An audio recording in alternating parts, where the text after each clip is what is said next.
You're listening to the Optimal Performance Podcast.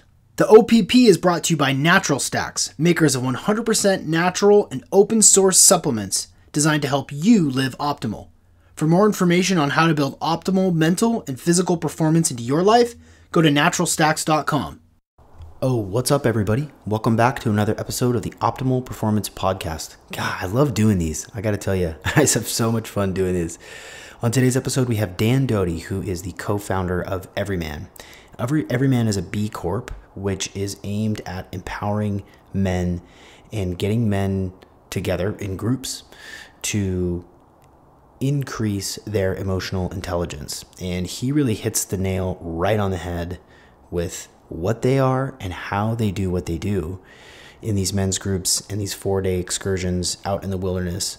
Right off the bat. And one of the first things he says is he describes sort of the mantra, the manifesto for Evryman. And it's pretty fascinating because emotional intelligence, I think, is a highly underrated skill.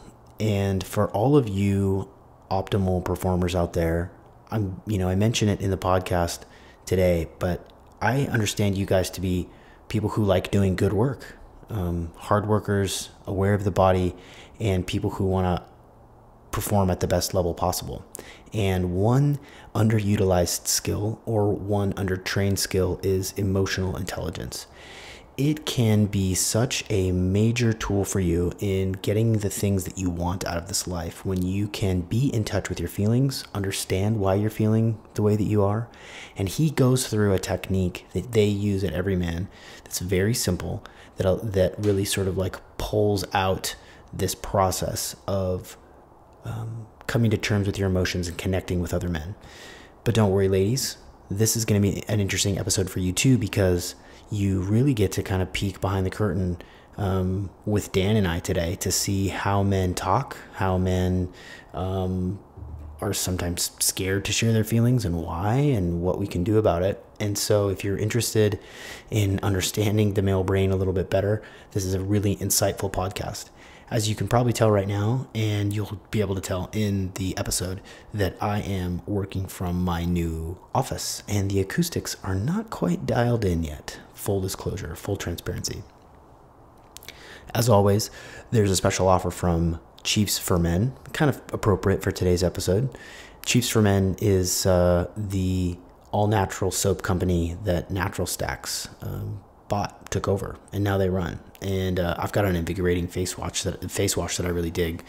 So go to chiefsformen.com and use the code OPTIMAL for 25% off your first online purchase. It's pretty good stuff. If you're a fan of like Dr. Bronner style soap, simple, straightforward, this is a lot like that, but it smells better.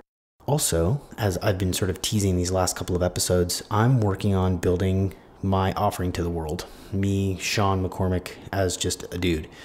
I'm a life coach, I'm a performance coach, and some of the things that I do involve inspiring people. And if you want to be inspired every single morning, if you want to get a text message from me with a cool meme that covers one of these 4 areas, body, mind, spirit, and work, if you're interested in just getting just little pieces of information first thing in the morning that will help you be your absolute best, send me an email, Sean, SEAN, at naturalstacks.com. Just say, hey, I want to be inspired. Send me that stuff and just give me your phone number. It's free. I'm not going to bug you or ask you for anything, but my hopes is that you'll take it, share it, be inspired by it, and hopefully I can help affect more people positively in the opportunity that I have to host this podcast.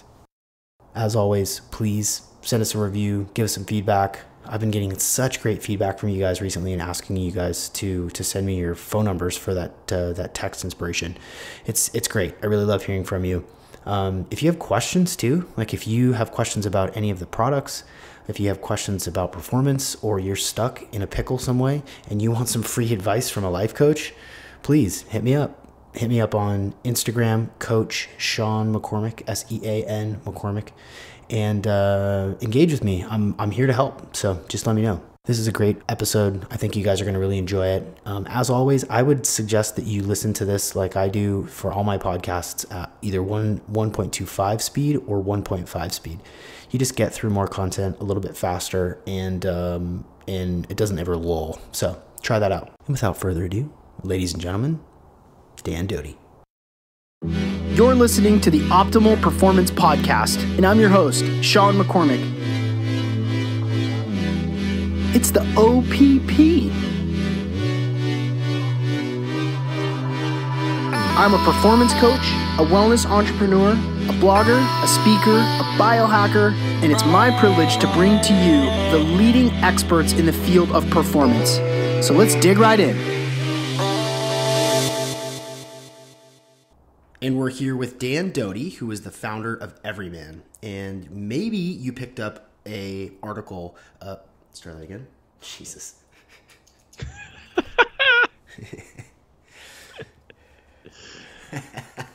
All right. You should just roll. You should use that. We're just going to roll. We're just going to go. I don't seriously. So here we are. Dan, tell everybody about Evryman. Yeah, I'm happy to. Evryman is an organization. It's a B Corp. We have been around for less than 2 years. It's a little bit more than 18 months. Our mission is simplifying and getting clear. And what our mission is that we help men develop their emotional skill set, their emotional toolbox, their emotional dexterity, their emotional intelligence, actually learn how to have and feel and use emotions in a good way in order to connect deeply with themselves and with other people.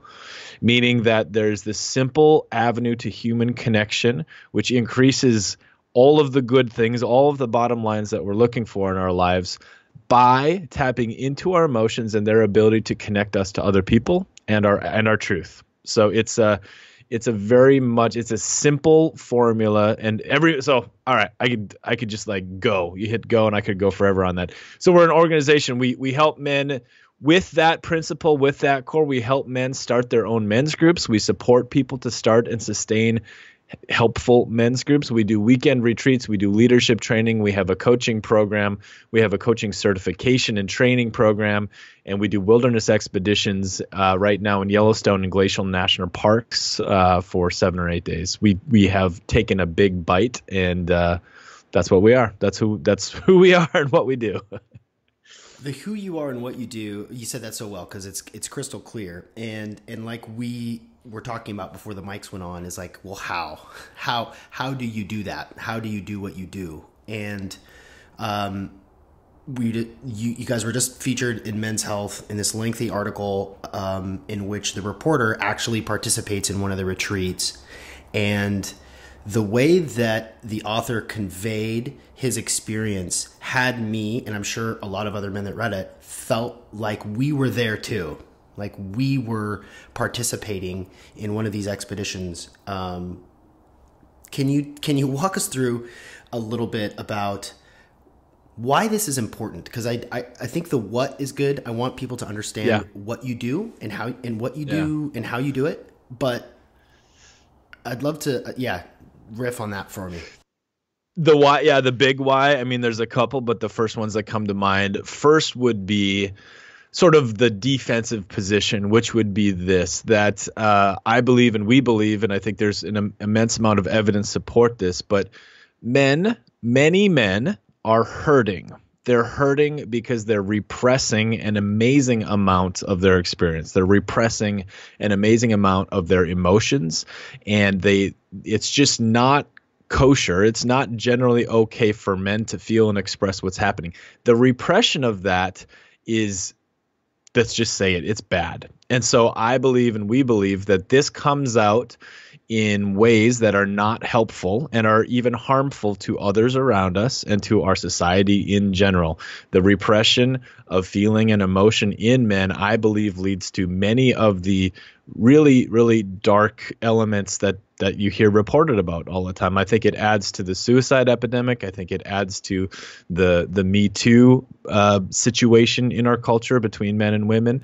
I feel like it adds potentially to some of the violence and other elements. You could make clear connections here, but generally speaking, that's one argument for why, is that men are hurting other people because they're actually hurting inside. They're already hurting, and that's coming out in a nasty way.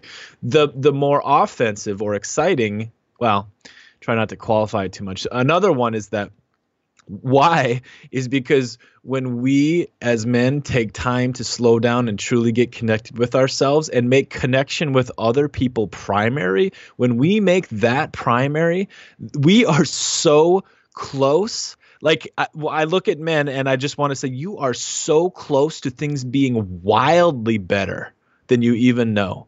Like, this is low hanging fruit, guys. This emotional, like, sinking into our experience and connecting with others through allowing our emotions to be there is really low fucking hanging fruit. And the benefits of which transform any and every part. I mean, Actually, I don't like how I'm saying there, but it's true. It's true. It's true. It's true. Like the connection with our partners, with our children, with our family, with our work, with our purpose, with everything. Like it's just massively, massively, massively impactful to slow down and make connection primary. Do you think that men are living in such a way of repressed feelings, emotions? Do you think it's because that's the way our culture has taught young boys to be, and these young boys that repress grow up to be sort of shielded off, emotionally inexperienced men and feelers? Is it a cultural thing more than anything? Well, I think it's definitely that's a great part of it. You know, I don't think that anybody quite has the entire landscape mapped out to understand the exact real reason that things are the way they are. But yes, I think to a great part, culture has had a big effect on this. And I think you could say culture as a whole, you could call it historical trends, and then you could also look at microcultures or segments of our population in their own way. So I grew up in, northern North Dakota, in the middle of like this great cold, freezing prairie with Germanic and Norse settlers who came in here. Emotional expression was the furthest thing from true anywhere. And my family was full of love. And so for me specifically, I came from a local culture that was even exaggerated, I think, in terms of emotional expression and allowance. But big picture, yeah, have guys been encouraged to own what they feel and be able to have a place to express it? No, that has not generally been a part of our culture. And I think that there's, I can go a lot of different ways with this, but at times I feel like that has been appropriate in the past, in history, right? Like, for example, I imagine if we were in World War II and we were, many of us men were off in battle, and, if we were to really open up how we felt about things, it probably would have incapacitated us to the point of not being able to do anything. We had to stomach things. And I don't want to make excuses, and I'm not making a value judgment on that. But I like to ask the question, what the world needs from us today. What does the world actually need us to step up into? What challenges do we need to face? What new frontiers do we need to explore? And I think it's very clear right now that the frontier we need to explore as men is inside of us, and it's together. And it's how we are making a safe home for our family, a safe place for it's this internal buildup of repressed shit that's leaking out on our families and our coworkers. And that's the place where I think we need to go to fight right now, honestly. It's a great point, because I feel the same way. And this may not be a popular opinion, but the fact that we have that men in general, and especially men in the last couple hundred years, especially in the Western world, it has served men to not overly emote, because there's been settling to do, because there's, like you said, there's wars to fight. There's been, I mean, the way that you characterize your community of, Norse settlers, I think that there is a biological element. There's a predisposition for men to be just less emotive, and it has served humanity. And at the same time, in the past, there have been certain rites of passage. There have been certain expeditions across all cultures except for ours that have some sort of ability to transform a young man into a grown man, where they can kind of sort of come into themselves. And I don't see that existing anywhere else in our culture. And it seems to me like, are you cool with that association of being sort of a rite of passage in an expedition like you guys do? I am and I'm not. I feel like in the basic sense in which it's talked about as a rite of passage being like a one-step journey at a critical point in life, I'm not really down with. In general, yes, absolutely. But I guess really the line of thinking on rites of passage that I embrace is that it's not just like, oh man, we missed this thing when we were 13, and we didn't have the elders of our tribe, putting us through some rigorous thing.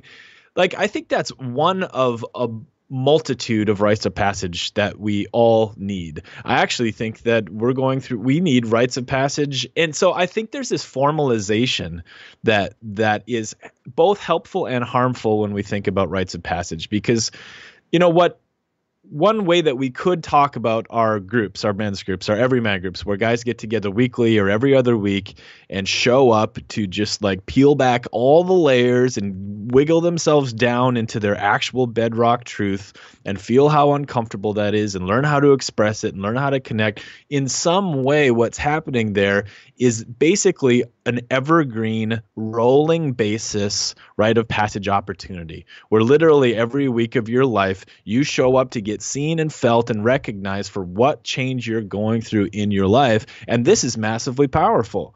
And so, yes, could a guy come on an expedition, have a rite of passage, change his life? Yes, it happens.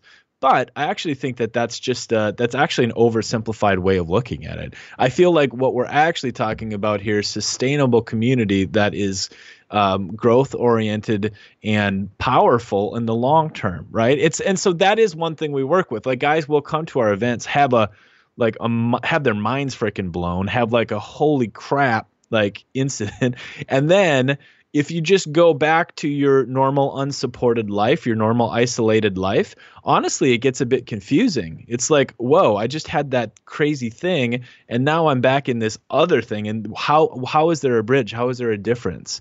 Does that answer your question? Because it's subtle, right? There's a lot to that. I think that the normal narrative in some subcultures is like, we don't have rites of passage. This is fucked. And yes, that's true. And I just don't think like we're looking at it with enough subtlety to understand the type of cultures and communities that these traditional rites of passage were completely differently organized than our community now. So to me, it's much more about like, what is the appropriate rite of passage today? What is that? It's not just like going in the woods and letting a bunch of ants sting you and learning how to deal with pain and then, hallucinating in a hammock for 7 days. Like, that might help, but what else, man? Well, you're right. So that begs the question, right? Because you're right. It goes beyond one isolated thing where, okay, you're a man now. Okay, you know how to be a part of a group. You know how to be a leader.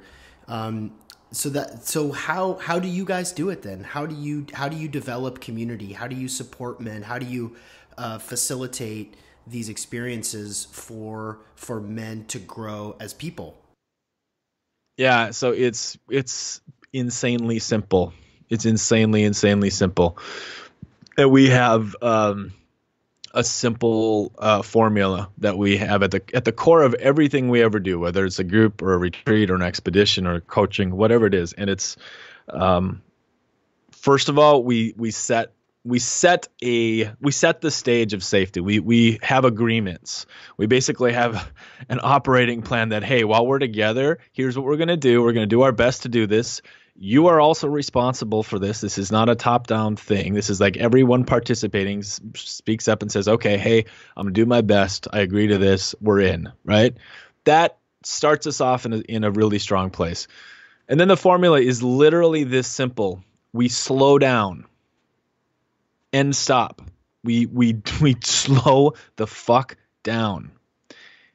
When we are slowed down, we are able, with a little bit of simple direct guidance, to plug into our somatic or physical experience and our emotional experience in the moment. Meaning, as simple as right now, I'm sitting talking to you, my feet are cold, my back feels a little crooked and kinked, my right hand is clenched and I don't know why, my jaw feels loose, my eyes feel wide open, I feel caffeine rushing through me. Emotionally right now, I feel this like tinge of aggression. I don't know where that's coming from. I'm also really curious and happy, having fun. So right now, I slowed down, I plugged in my own experience, and I shared it with you, right? That is simple, but fundamentally different from how men operate. And so those 3 steps, slowing down, becoming very aware of our internal states, and taking the risk to share that and put it out in the world, is a risk. It is the definition of being vulnerable, and it is repeatable and iterative on an insanely wide process, right? So from that basic place, what we are doing is we're creating an environment in which men are literally guided and held to the idea of being truthful to the moment. It is a hack to being present. That's all that is. And from that place, we trust that from that place, what emerges is something wildly different from what we normally do. And that's inarguable. I mean, that is inarguable. And is that often with, I mean, in whether it's an expedition or one of the men's groups, that's the spark that sets it off to make everybody else okay with doing the same thing, and it all rolls from there. Exactly. So there's this intrinsic, and that's why, so you mentioned like reading the Men's Health article. I thought that was so powerful because it was from the experiential standpoint. He wrote that from this basic process, roughly what I just outlined, right? So if you and I and 7 other guys, are in the mountains sitting around a fire, and we're gonna practice what I'm talking about. So I might sit down, and I'm going to, for whatever reason, what's on my mind and really what I'm really, feeling is an issue with my wife. Let's just say this is I'm making this up right now. But if I am willing to let go into that and really go all the way and not hold back and share with you what I'm feeling, and maybe there's some real anger involved in that. And so my anger, I let myself be angry, and you all are there receiving it and being impacted by it. What that does is like intrinsically, automatically, oh, anger's okay here. I'm actually going to be okay. We're going to be okay. This is safe. We're not going to like get either punched, or we don't have to run away or freeze or fight or whatever. Like anger's actually okay here. Holy shit. And then all of a sudden, many of those other men in the group are going to be like, whoa, like, I mean, you can see it, you can feel them fill up. And anger is just one example of many. Sometimes it's just deep sadness. Sometimes it's a feeling of grief or loss. It could be the opposite. It could be joy. It could be pride. Like, how many men have the opportunity to have a safe place where they can simply be proud and even brag on their wins and like really accept how fucking amazing they are? And so it's an experiential, it's like dominoes. One man takes the chance to feel fully and express it, and in real time looks around and feels not only like it's okay, but like you're being honored. And here's the thing for guys, like doing this is risky and it's scary and it's actually very courageous, and it actually dials up a feeling inside, which is not all that unlike extreme sports. I mean, it's just like there is part of you that feels like I might die if I do this, literally. And so in real time, when other guys give you the feedback energetically, verbally, just like, holy crap, dude, I'm so with you. And it's, yes. So it starts this very creative, healing, supportive. It's like true person to person supportive community. It's wild. It blows my mind. It still blows my mind every time. Like I went to my men's group 2 nights ago. I've been doing this for a long time. This is what I do. It still blows my fucking mind, man. Tell us a little bit about how you got into it, because to make this your full-time thing, and I know that you've been involved in creative projects and recorded podcasts with Joe Rogan in the back of a pickup truck, and you've done a number of different things. But how is it that now this is your calling? Where did it all begin for you? Yeah, I'll do this kind of quick. So it started in that cold corner of North Dakota, which I spoke about earlier, and it started from being a very sensitive boy in an environment where that didn't make sense. And I could always feel more than what others were sharing, right? And so that gap between what I felt happening and what people said was happening that's the beginning of this whole thing for me. That really is. It's that gap in there that I feel like all this comes from.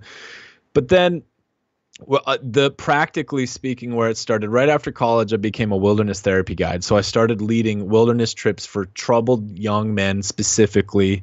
I spent, several years and many hundreds of days leading these trips. And so it was, I knew I had a calling then. I was, in one way, I was just being a big brother to all of these young dudes that I just loved them. It was the most perfect fit for me. And I started my own process of personal growth through being there in a mentorship capacity. That's where it really started to solidify.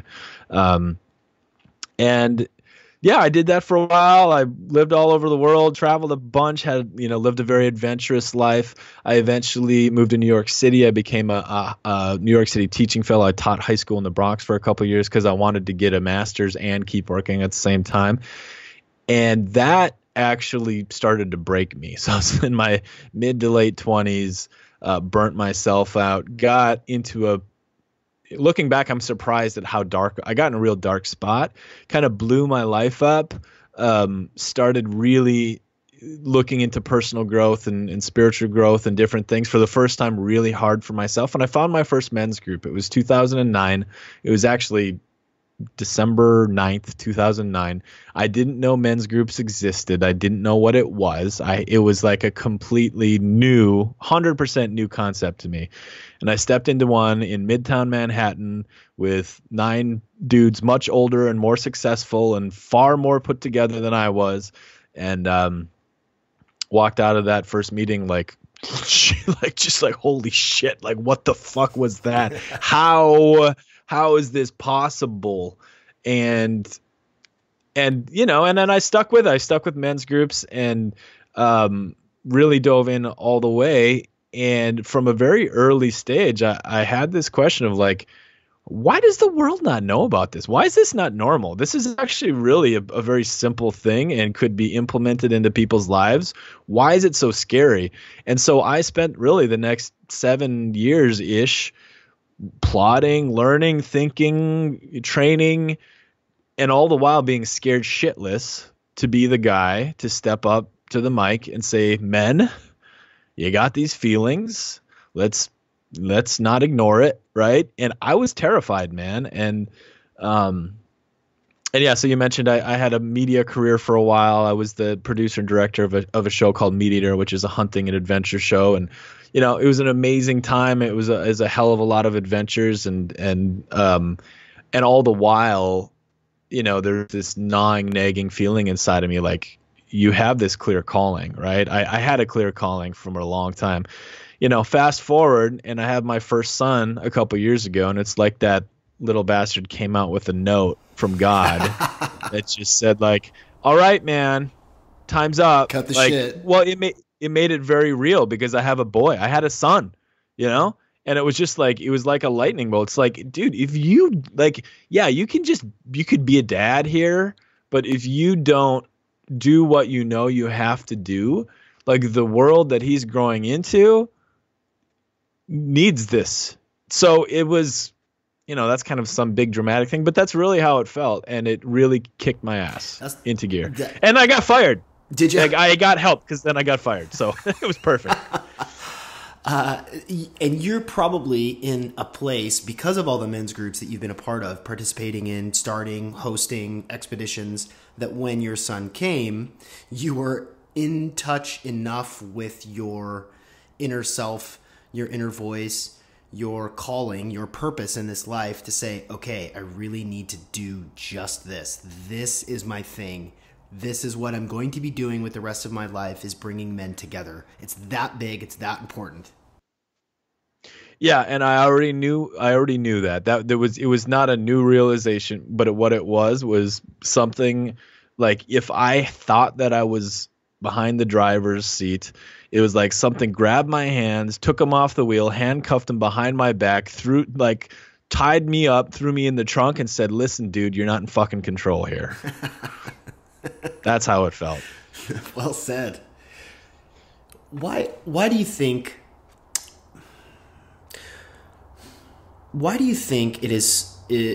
men, because there's a couple of lines from the Men's Health article, and anybody listening, if you haven't read it yet, go read this, because whether you're a man or a woman, I think it's important to understand the potential for the sort of growth that happens when it's organized and open in a group of men in a healthy way, not getting slammed at the bar or going to a football game or even doing CrossFit. It's something much different. One of the lines from the article that you sort of lead with in your interview is that you said men are hurting. It's such a simple and such. I understand how, especially now in the culture that we live in with the president that we have, it's like men are hurting. Pardon me, men are oppressors. Men are, right. How is it that men are hurting when they have so much handed to them, whatever? Can you explain what you mean by that, by men are hurting?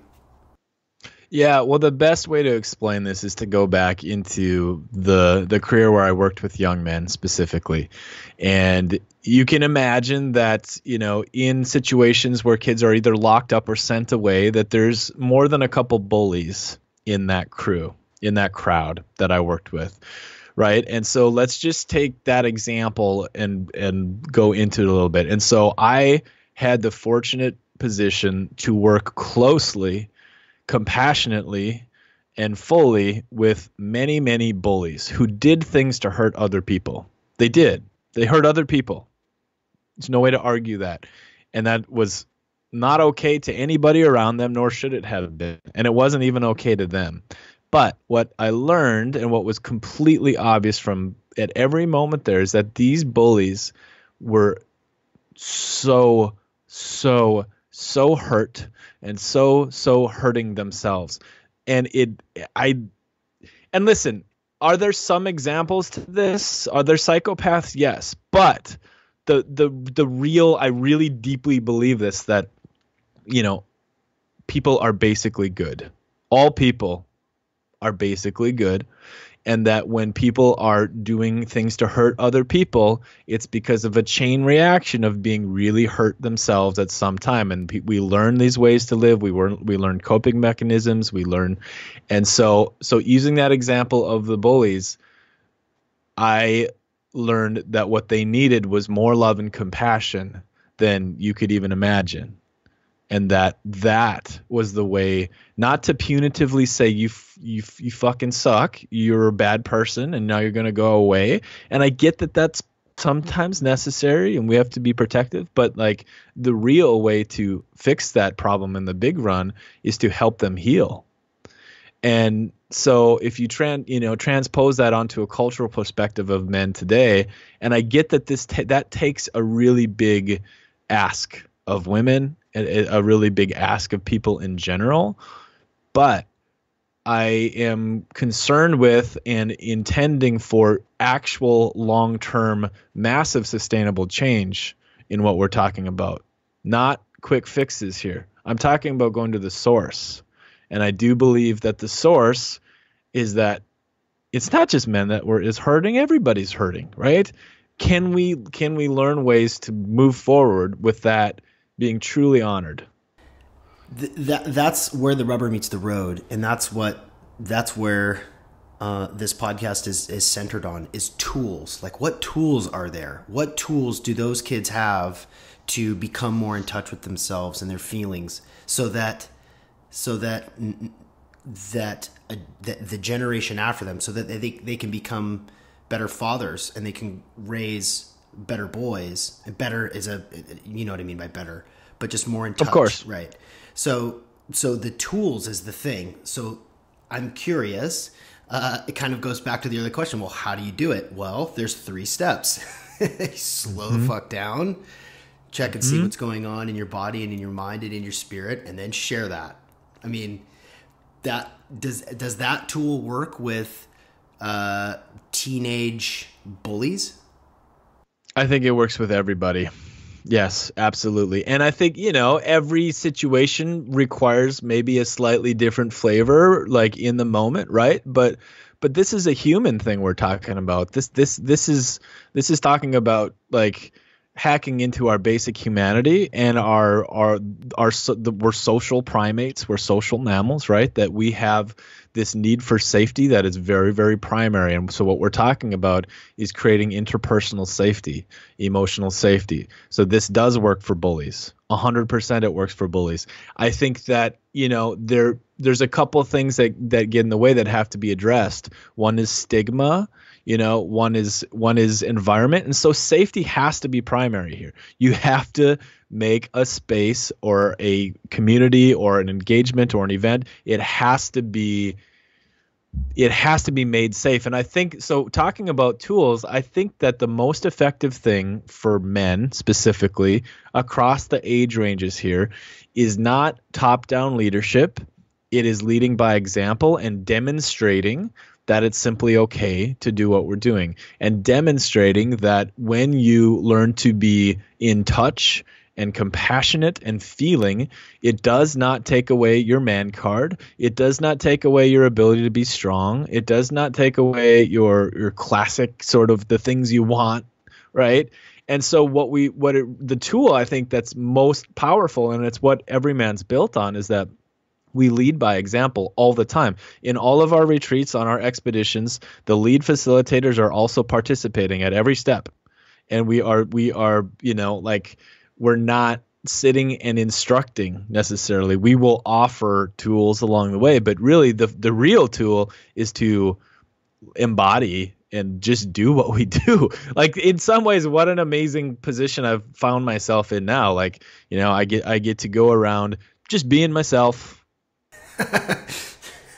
having starting conversations and just being true, just being all the way true. In one way, it's the easiest thing in the entire world, right? And it's different from what's normal, but man, it feels like we're beginning to find, within Evryman itself, we've hit a tipping point where our first retreats, guys would come to be pretty terrified, pretty frozen, like, what the heck is going on? We don't, and there was sort of a bigger barrier to drop in an entry. It's completely shifted, and I feel like there's this larger permission that's being granted now. And so yes, so the tools are that simple. And of course there are subtleties and there's nuances and there's a lot of ways to, what often happens here is that we practice some basics in our groups or on these experiences, but then where the rubber meets the road is when I go home and I need to have an uncomfortable conversation with my wife and tell her how I actually feel about something. That is like level 2 or level 3, but that's where the low-hanging fruit turns into like a fucking feast. It changes our relationships fundamentally. So again, you could take those tools, like it's funny, like you can sort of pull them out and complexify a little bit, and it does help to do that. But then when it gets down to it, it's like, okay, I have to talk to my wife. What do I do? Okay, check in.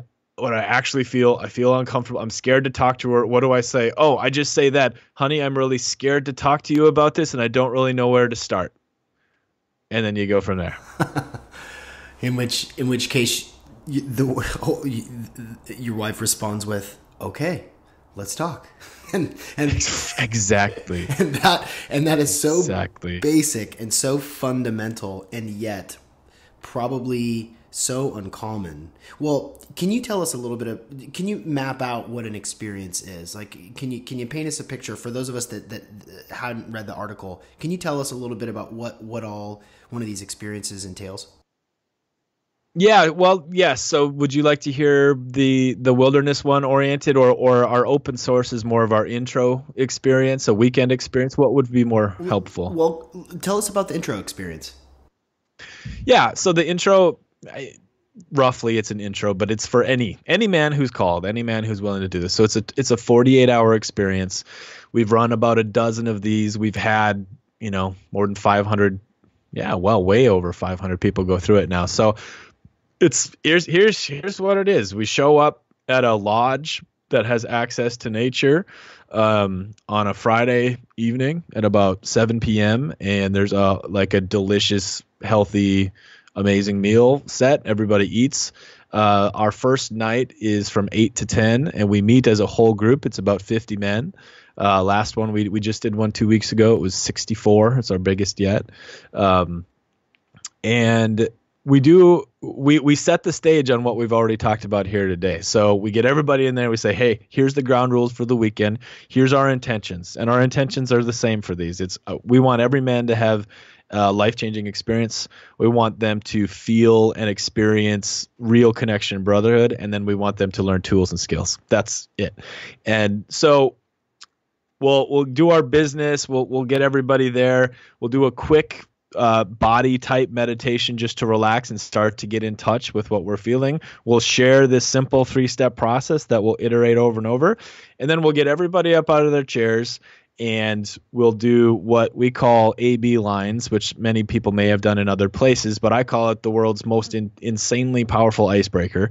And so what we'll ask men to do is go face to face with another man and make eye contact and stand close enough to each other where they can have a conversation, maintaining eye contact. And just that step alone of having men make eye contact is really scary for a lot of guys. It's really uncomfortable. And so what we have already done was we've made it safe and we've guided them through this. We're like, hey, you might feel really uncomfortable. It's okay. Trust us, relax, stay present, notice what you feel. And then we'll ask them to share prompts like, if you really knew me, you would know that, right?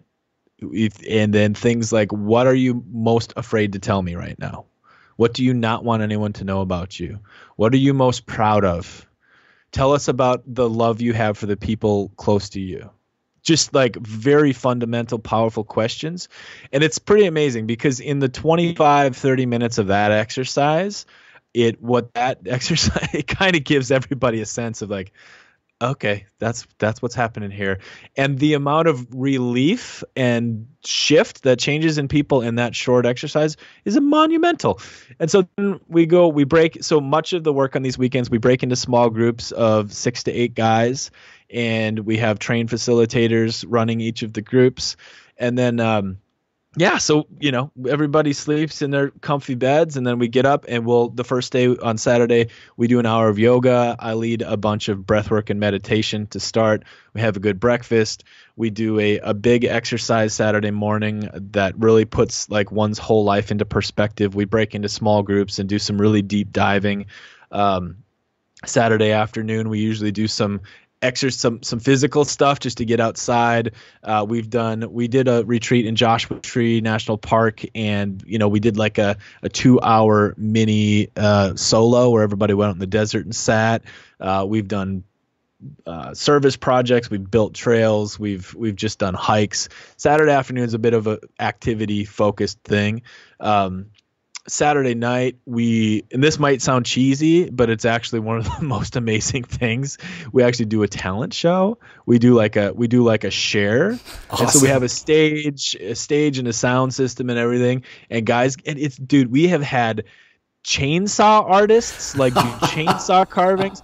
We have had professional ballet dancers. Wow. We have had it's just, again, and under this understanding of like, this is a place literally just to relax and express yourself, right? Yeah. And it's like everybody dropped Molly and acid, but nobody's on any drugs. It's crazy. It's insane. Just and unshackled, honesty, open, and like this is who I am. It's beautiful. And then Sunday kind of continues. We get up and we always do a sunrise hike on Sunday, and we do some sort of really deep emotional release work in the morning. And then, Sunday morning we bring in when you take, so our process, the slow down, feel, and connect, that has sort of a let's call it a postgraduate version that we call like an healing experience. So we can take that formula and take it to the nth degree, where a man can really have some space to go really deeply into something that's happening for him, and things get interesting, things get a little wild usually on Sunday mornings, and then we wrap it all up on Sunday afternoons with a really clear integration statement of how we're going to take this into our lives, where we want to go. It's a very intense weekend. It's intentionally designed to have space for men to just, meet each other and connect and have fun. And so there's a lot of intense work, but it's also under the ethos of that we don't have to just be only weird intense about this. Like we can come together. We can also have fun. We can also be outside. We can really like take ourselves seriously and get some work done and really have some growing experience. But it doesn't have to be, like, I don't know what the word, like my face is making like a frowny face right now. It doesn't have to be only intense. Yeah. Right. Does that make sense? Yeah. It doesn't have to be hurry up and focus in on pain and anguish because we're going to get through. Like, let's go. Let's dig in immediately. It can be. It has times to where guys can be just casual. Exactly. Yeah. And so we have our melt training is our leadership training. And so if a guy just wants to go to the deep end and stay there, we have that. Yeah. As a different option. Yeah. It's funny. The terminology that you're using is a terminology that is of the sort of personal development life coach vein, like go deep dive, deep end, awareness, understanding. Like I use these terms all the time in my my life coaching practice with my clients, and it's not common language. It's not for most folks, they don't really have a concept. Well, I don't say they don't have a concept, but it's a little harder to grasp what that feels like, what that means to do a deep dive, to do deep work, to like really open up. Like most guys have no concept of that. They maybe have never done it in their whole life. You know what it feels like? It's terrifying. Yeah. It's absolutely terrifying. And that's why that's what it feels like. Right. Yeah. You're right. You're right. As I'm thinking about it, for folks who, because our listenership are high performers, people concerned with like doing a lot of good work. Good work. That's what they want to do. Mm-hmm. And I imagine, again, people who I coach, listeners of this podcast, people that you serve, is that if your life is pretty dialed and your kids are fed and happy, you've got a cool job, you make pretty good money, like you like your wife, you have sex twice a month with her, and your investments are organized, and life is pretty good. But then there's that little thing in the back of your mind that's like, no, it's not. There's a part that's missing. There's something there that's not being nourished, that's not being recognized, that needs to come out. And it rears its ugly head at your kid's baseball practice.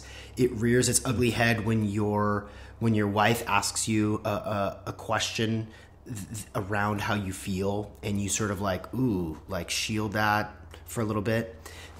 Your process, the community that you're building it with Evryman is like the last frontier of the art of living. It's a skill that's so important and so necessary for guys who are doing good. Like, my life is great. And in order to really deepen your human experience and to live a life that is full and enriched and enthusiastic and that can affect everybody around you, you have to do this work at some point, right? I mean, sure. This might go a little bit counter, but I'd say, like, yeah, make sure you really want it too. Like, if you are pretty happy, like, just be aware. I mean, honestly, I would kind of say, well, think about it. Maybe you should just stay there, hang out there. That sounds awesome. That's great. However, that just doesn't often seem to be the case, right? There's a lack of a deep, visceral, vital fulfillment from things are good, right? It's just, I mean, I don't know. Right. I actually wish that would be enough, honestly. I'd be like, fuck, wouldn't that be amazing? Wouldn't that be amazing if like, yeah, all of those things you mentioned and you have all that and then that felt like enough? Anyway, I'm just kind of rambling about a personal beef, but I wish that was enough is what I'm saying. To be good. But to be good. Exactly. To be at a level of less stress, right? Or less concern. That is amazing. I'm legitimately celebrating deep down for every person that has that. I think that's beautiful. And yeah, I think what we do at Evryman and this human connection and this I don't know if it's the last frontier, but it certainly is a frontier, and it is an opportunity to really feel and experience a level of vibrance of being alive that is primal, natural, human, and it's almost like it clicks up, like it's almost like like if you look around, maybe you didn't realize that you were colorblind and you've only been seeing two tones, and then somebody hits a button and you look around, you're like, holy shit, like this is a level of yeah, vibrancy would be a word, but the other thing that really like lands here is much of this angles toward meaning and fulfillment, right? So not happiness and status, but meaning and fulfillment. And I'm just kind of making this up on the fly, but the meaning part is very, very, very, very deep.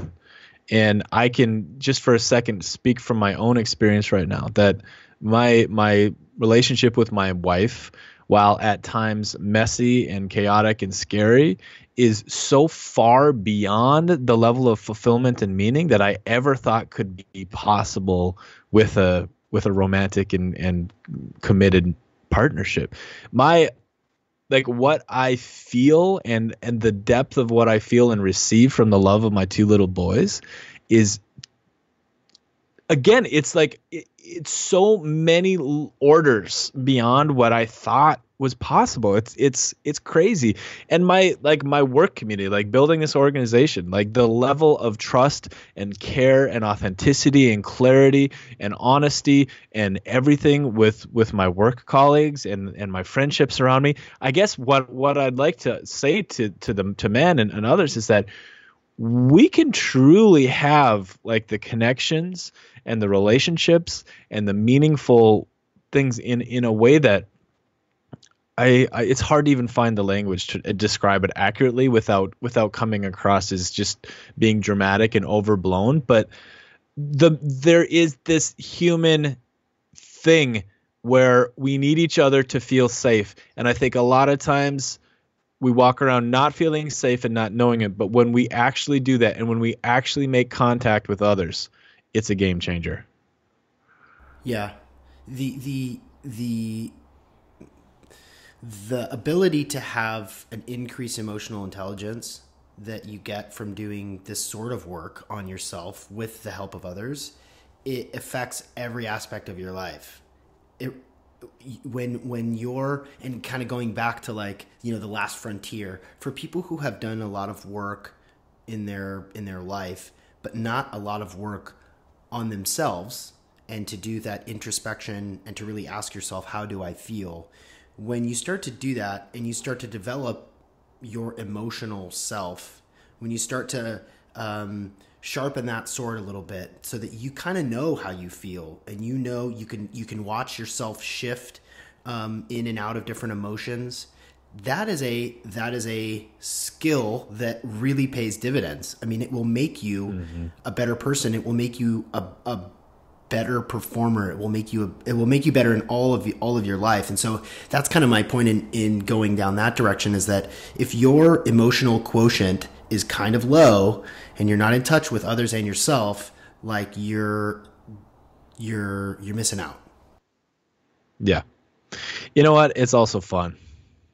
It's also really fun to do this and to not do it alone and to have other people to connect with on this thing. It's one thing that I've been thinking a lot about is how men make friends, generally speaking, oftentimes through activity. It's activity-based relationships, right? So you got your college buddies, you got your sports buddies, whatever that is. And it's not very often where men have had many venues to make direct, and I mean, and guys joke about it. Like how do you make a friend when you're an adult man? It's kind of awkward, right? Like, there's kind of like a courtship period that's weird and guys are squirrely about. And so that's funny, but at the same time, adult men statistically have the fewest and the least deep friendships of any other part of our culture. And I think that's another symptom or an example about this men are hurting thing. Like, I don't know, think back to being a boy, and not everybody's this, but like, friends are a huge needed part of life, and to think that we grow up and all of a sudden we don't have that anymore. God, that sucks. Yeah. That's just shitty. Yeah. That's not fun. Right. I mean, Yeah. Yeah. And it puts a lot of pressure. It puts a lot of pressure on our primary relationships. It's just not a very enticing way to live. Yeah. Yeah. Why can't you call your buddy and ask if he wants to go ride bikes? Like, seriously. Yeah. Right. Yeah. Right. To be able to be that open and not care like how it is going to come off or how it's going to sound. Just being even that sort of vulnerability. Like I right now there's a dad of one of my son's school classmates, and he seems really cool, and every time we see each other, like we vibe for 3.5 minutes and then we go our separate ways, because he's got his life and his business and his family, and I've got mine. And I keep having this thought, like, dude, I should really just call Alan and just see if he wants to like go for a walk, like or go for a coffee or a tea or something like that. Because I don't need to go meet him at a bar. I don't need to, but I don't know how to do that, and I haven't done that in such a long time. Can we work on this just for 60 seconds? Sure. Because this is such a perfect tool moment for people listening. So when you think about calling him, what do you notice in your body? What comes up? What's the feeling and the experience you have? What is it exactly? Honestly, it's a feeling of, am I good enough? Am I cool enough? Like, would this guy want to be my friend? Am I interesting enough to like, if and when I show him that I'm interested in like seeing him socially, yeah. Is that going to be weird? Am I cool enough for it? So that awkward laugh there, what is that? What is that? Embarrassment, fear? I'm just going to call what I'm imagining it is. Embarrassed and afraid. I think that's fear. Yeah, and embarrassment for sure. Yeah. So again, so this is the fast forward of the process of like what we do in our groups. So what I would encourage you to do would be to text him and say, "Hey, Alan, I've been thinking about this for a while, but it's awkward, and I feel a little embarrassed and a little awkward and afraid to do this. But honestly, I like you, and it would be interesting to hang out sometime." And that's it. and then if you were part of my group, I'd say, all right, so next week there's one thing you're going to be held accountable to. You're going to take one action. That's what we do in our groups. Nice. One simple action per week. And I'd say, all right, man, like this is your stretch. This is your thing for the week. Text Alan, be honest. And so it's again, and so that keeps coming up. It's that just own what's actually happening. And when you do that, it's like a magic doorway for other people to meet you there. It just is. Because guess what? I guarantee Alan's feeling the same thing. Right. I guarantee it. You can imagine very clearly that. And so there's something at risk. You're putting yourself out there. There's a risk in taking this action. But if you just do it with levity and vulnerability, like, hey, dude, this is awkward. I don't know how to do this very well. I kind of want to be friends. What do you think? Yeah. And that simple thing would probably like at least take a couple of pounds off of my backpack I carry around, you know, like just doing that, taking that step would be like, I feel good. Think of the risk reward here, right? So like risking embarrassment in an awkward moment, but the potential reward being a friendship in which who knows what will come of fun, support, like maybe networking, like who knows? It could be massive. Right. You're right. The risk reward. Is that something you guys talk about? Is that a concept that you return to? I think about it all the time because these emotional hangups, we have these little points of, you know, where we get held back because we're, you know, afraid of a potential outcome. There is a risk that we do use that language all the time. Like, what's the risk of you actually feeling or saying this thing, of you having this conversation with your father you've been putting off for 9 years? Let's get really clear at what the risk is. Okay. You know, and that's a very helpful tool also, is to really, you know, and sometimes it takes some time and some help and guidance to really like, it's hard to sink in and settle into what we're actually feeling. It really is. And that's why the group dynamic is really helpful. Because like if I'm plugged into you, you know, we're basically developing our ability to be empathic toward each other, right? So if you're sharing about this potential friendship, I'm going to notice what's happening in me as you talk about it. And so I can go back and say, hey, when you said that little awkward laugh, when you laughed like that, that felt like, what is that? Because that feels like that's driving the bus here a little bit. And what is it? And so embarrassment. Yeah. Oh, yeah, this is embarrassing. Okay. This is just an awkward, embarrassing thing. And so then you get to flesh out. So what's the risk? You could be turned down, right? And you could have put yourself out there. And so, but here's the thing: when the evidence comes back, when the data comes back on this stuff, generally speaking, it's met wildly positive, like whatever it is, right? Basically, I feel like most people are walking around afraid to take a step in many directions, and usually everybody else is feeling that same thing too. So really what we're doing is leading by vulnerability and example, and it's, you know, and again, so we could go on that forever, but that was a great example of something that is normal for many men and could also, like, well, let me just say, like, a year and a half ago, I was on the Rogan podcast. A dude reached out through Facebook in Bozeman. His name was Aaron. I didn't know who he was. He's like, you said something on the podcast I just wanted to meet. And so we had coffee, and like, you know, like I feel I want to give men permission to talk like this, but dude, I felt I'm like, you're my fucking best friend, man. And like, I'm not resting until that's true. And I just like, I love this man with every part of me. Like, it is just this, like, he's an ex-Green Beret. We're hunting buddies. He works for Evryman. It's just like, it's, again, this isn't normal, but I feel so wildly, insanely grateful that he's in my life. And it's like, I could hardly imagine my life without him. It's, you know, I don't think we talk about our male friends for that very often. Maybe that's weird. I don't really give a shit because it's so meaningful to me. It's the bedrock. He's the godfather to my son, you know? Wow. He's my son's godfather. He's like an intrinsic part of my family. It's yeah. That ability to make connections with people, to build friendships and relationships.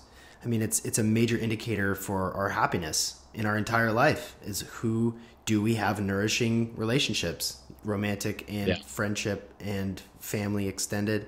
Like that is an identifier for the quality of life. And if you're turtling and hiding a little bit and you don't want to step forward into it, you're making your life more challenging, because you're cutting yourself off from something that's so important. We are social creatures, and we cannot get enough of it. We can't, and I get so sad for like this the old or potential state of male culture where we're awkward talking about male connection. I don't know if that's rooted in like homophobia. I don't know if that's rooted in just being judged, it being, you know, or like not wanting to look feminine, or I don't know what all of the cocktail of the roots of that system is, but man, it's not helpful. It's just not helpful, man. It's just not practical. It's not like it doesn't, it's not very additive to feel that way. No. You know? No, I can think about when in my life I first started to notice that I was supposed to be a certain way with my buddies, with my guy friends, and in a group setting, playing football at recess or whatever. You know, somebody reacts to something and they sort of look around like, okay, I'm going to do what I'm supposed to do here. I'm going to be macho, and then everybody in the circle is like, oh, I don't like that. I don't want to do that. I don't want to razz him. I don't want to make fun of him. I don't want to be that way. Like I think we all can remember growing as us men growing up and thinking like, man, if I'm going to connect with dudes, I have to be an asshole. Like, oh man. And I've never been good at that. Like the razzing and hazing and giving each other shit. Like I'm really, really, really bad at it.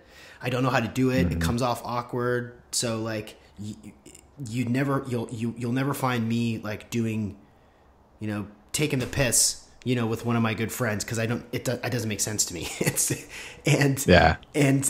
As we grow older, we don't exercise that skill. We don't know how to connect. We don't have the tools. We don't have the frameworks, and we also largely don't have examples of men in our life that live in that way.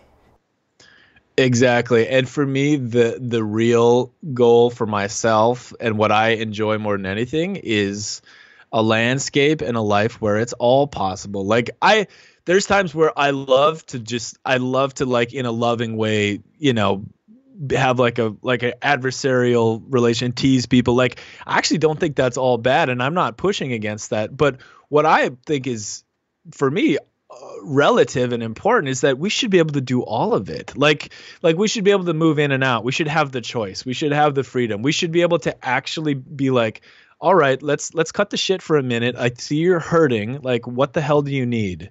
You know, or just it's, and I think and I'm really adamant about that. I don't want to prescribe a way of life to men. I don't want to prescribe and say, hey, this is the only way you want to be. Like the new way to be a man is this way. Fuck that. No. Yeah. No. What I want to say is like what you actually like you drill into you all the way, be yourself without holding back, whatever that is. So it's a descriptive process. It's not prescriptive. We're not saying this is the new fucking masculinity. Fuck that. I hate that. It's like, this is more descriptive. It's like, if there were any measure of being a man, it's like, how much are you? How much are you able to be you? Like, how much can you just like be honest with what's happening, right? That to me is where it comes down to. So yeah, it's like, I could imagine somebody listening and being like, well, I don't want to give up my buddy circle and the way we act. Well, you don't fucking have to, and you shouldn't. Yeah. Right? There's no right way. There's no wrong way. But let's add the ability to truly slow down and be in touch, right? Like that's really the movement. And I think I'm trying to make that primary and really clear. It's it's harder to phrase that really simply. You just did. know? You said it very simply. Yeah. And I think it's that's an important element of this, as you know, new masculinity. Like this is the future of masculinity. Like, no, it's not. It's not that easy. Exactly. It should be individual. It's individuation. Yeah, that's fascinating, man. I think that this mode of conversations like these at scale as much as possible. This message, your message, your goal, you know, and I know that you do have goals. You guys have a very specific goal of how many men you want to affect. Tell us all what that number is. Well, what we have said is we want 1 million men sitting in men's groups within 5 years, but I actually think that that's low. Good. Nice. Of what we're really thinking about. I think that's quite low, actually. But we can say version 1, phase 1. Let's say that. We need to consistently, repetitively talk about this, and it must be challenging, dude, because it's so meta. It's, you know, it applies to everything in our life. You know, it applies to how we live our lives. And so I notice you being careful about saying too grandiose a thing, because it could easily get there, and it could easily turn into, oh, well, Dan has all the answers. Like, Dan knows. Dan, I really like Dan. He's cool. He does a bunch of fun stuff. So like, hey man, Dan, if you want to know how to be a man, Dan's the guy. And you're just sitting there like, no. It is, yeah. It's interesting, and it's kind of a cool place to be, because my role at Evryman is clearly is a creative role in creating our trainings, and so my mentor is Owen Marcus. He's one of the co-founders, and so a lot of our processes are his lifetime of work that we're sort of, you know, simplifying and bringing in new words and new ways. So my role is this. Mine is the communicator. I'm the voice, and in some ways I am the face also, which is again, there's just kind of subtle ways to cut it, right? Yeah, I don't want to say that, look at me, this is how to be a man. Not at all. However, I am comfortable being a guide of sorts, being like, all right, there's some paths here. We're going to have to do it together. And I think that's just natural for me, because, you know, I wasn't the quarterback of my football team. I was the center, right? So I was at the front of the spear. Awesome. And I was like, in some ways making that first step. And I was in some ways the one of the leaders of the team in a very big way, but I wasn't the quarterback. So whatever that is, however that translates, you know, it also translates to the wilderness guiding, where I was the guide. I was the lead on countless days in the woods. And so it's just actually a really, I like that form of leadership, where it's, you know, it's all together. We're all a team. We all have to walk the talk. We're not prescribing anything. We're saying, hey, we're doing this. If you want to do it too, please come. Yeah. Right. I do this because I fucking need it. You know, like I go to my group every week still, not just because I have to, but because like I need it. I really do. It's become a support system of mine that I can't imagine doing without, you know? So what are people's, besides not wanting to be vulnerable, if somebody was going to pick it apart and say, no, this is not as productive as you think it is. No, this isn't as important as you think it is. What would somebody say about what you guys could do that could try to attack it? Wow, that's such a great question. I think one of the things that comes to mind is, and this is something that I'm actually spending a lot of time working with and developing, is the practical application of what we're talking about, right? So this process of being present. So like how could you have more actual practical guidance on how to take this into the workplace, right? Or how to bring this into your marriage and things like that. And I think what one could say is, wow, you guys are really sitting around and doing something very different, and it seems to be noticeable. And so what does that mean for other people? What does it mean? How is that going beyond just this group? And there's actually a lot of very clear answers to that. And the way we have actually had a remarkable lack of criticism. It's insane how little we've had. But the questions that do come up is, really another space for men to go? That's one for sure. Why just guys? That's a major question. That's a place you could pick at for sure. And I'm trying to think of what else would be I think that there's an element of action orientation that we're developing and bringing into our core messaging, which brings it more than just, learning the emotional intelligence. It's the like, okay, so how do we build from there? How do we create from there? How do we like that? That's coming too. Yeah. So. Yeah. I imagine that's a big vision. That's probably, that's going to take a lot of hard thinking, because, activating on the thing from that week that you were going to do, me texting Alan and, Tom calling his dad, that sort of accountability that is it's at the root of all coaching practices. Totally. It's like, okay, we can talk about this for a long time, and there's going to be catharsis and growth and self-illumination and an elevation of your consciousness.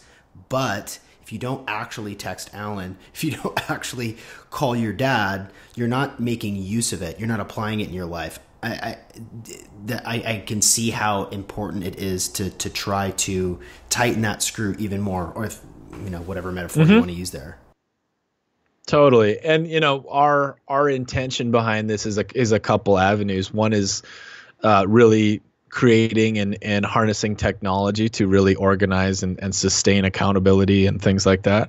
And then the other is actually more interesting to me in the big picture, which is the looking at this like a decentralized movement and, letting people iterate upon this process, bring it. So, I mean, that's some of the coolest stuff happening. Like we got a surgeon who's in our community that's really interested in figuring out how to bring this type of work into his community of, surgeon trainees and things. We have people on Wall Street that are asking the question, how do we bring this into these institutions to bring more humanity into the world of money? How do we have a veteran initiative where we're bringing returned veterans into these experiences with equal amounts of civilians to start a larger conversation that's really not happening around the world, where we can actually see each other. We've had people step up. One guy, and it didn't materialize yet, but he wants to do a series of groups for Palestinians and Israelis, men, to come together and to really see each other. So like that to me is that's the big picture, like holy shit potential here. Yeah. Like how this. And I want to empower people to create high school programs based on this stuff. I don't need to do that myself. We don't need to do that necessarily, but that's kind of the big picture decentralized vision of how this goes. Dude, so. That's big. That's huge. I mean, I mean, of course, the application. Oh man, I just got really excited thinking about 5 years from now when there are groups and the brand is gigantic and global and actually helping like shift major things in the world, man. Wow. Whew. Well, it sort of begs the question, how can people listening right now, how can they get involved? How can they activate? What's the first thing that they can do? Yeah, go to the website, go to everyman.com, and that has basically everything on there. And I feel like the first question is, what is an entry point that is right edgy, on your edge, and you're willing to maybe step into it. And so we have local groups all over the country, starting to be international as well. That's that's a low cost entry point, right? So there's no charge for our groups unless they have to pay for a room or something to meet in. That's a great way to start.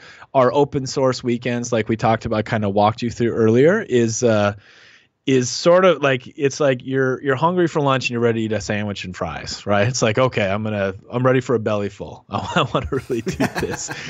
Our wilderness expeditions, I think, are our sexiest offering, and to me, they're what I probably love more than anything else, because it's a legitimate full-on like backcountry adventure in Yellowstone National Park or Glacier, and it adds the element of nature in here, which is for me primary, right? It's where I'm most at home and most in love, and that's awesome. And yeah, I would, just in terms of learning more, like you mentioned, I'd say the Men's Health article by Nate Green that came out, it's the December issue 2019. It's still in stands now. I like to push that because I think it's the most accurate version of what we do. And it's also awesome.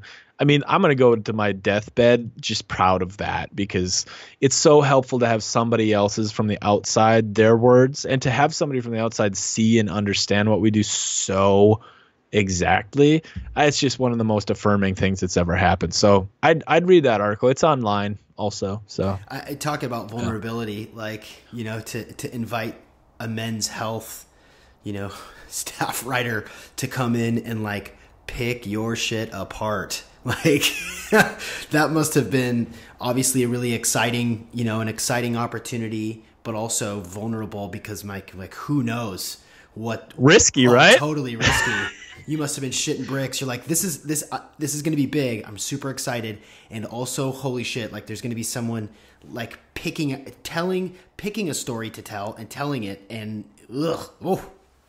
So here's why that actually wasn't true, though. Good. I actually wasn't afraid, because I met with Nate and we talked, and I made it very clear that if he was going to do this, he had to fully participate. He couldn't sit on the sidelines and just intellectualize what was happening. He had to let go, and he had to do it all the way, and he did. And I had enough trust in what we do and enough confidence and experience. I'm like, all right, so if he's actually going to do that, then I just, well, I mean, this is one of the higher order things that tends to happen here too. I have learned to trust my gut, man. Like it's not always right, but goddamn, it's mostly right, And so it's interesting. Yeah, that you say that, and I look back, I'm like, yeah, that was risky, and it was in a lot of ways.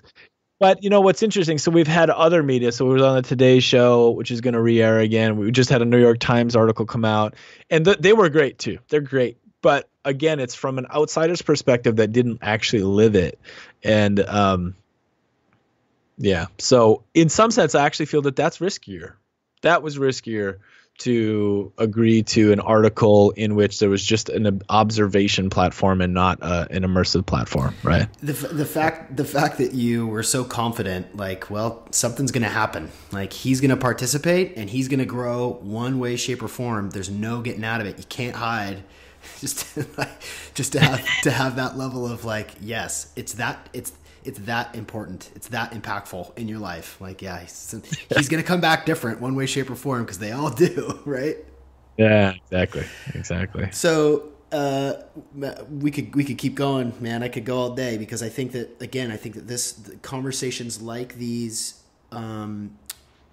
need to be more and more present, more open. Like the fact that you guys are getting the press that you are is so phenomenal. And we, you and I have known each other for a couple years and spoken a couple of times, and to see the traction that it's getting and that it's being honored. It's like people see it for what it really is. It's not hokey. It's not namby-pamby. It's not machismo. It's like important work. And to see you growing like this is just, dude, it's so cool. It's so cool. Thanks, man. Yeah. One question before we take her home, is I ask people to, complete this sentence, if you will. And last time I asked it, I'm going to caveat because I'm thinking about changing it. The question that I ask people, the sentence that I ask them to finish is, everyone should know that. Everyone should know that.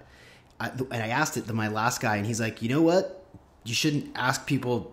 People shouldn't or should know whatever the hell they want to know. It's not up to me to tell them. And I thought, oh, okay, that's kind of insightful. So let me ask it in this way. Everyone would benefit from knowing how fundamentally beautiful and insanely unique they are. Beautiful. Oh, I love it. Dan, thank you so much for joining us today on the Optimal Performance Podcast. Yeah, thank you, man. It's been a blast.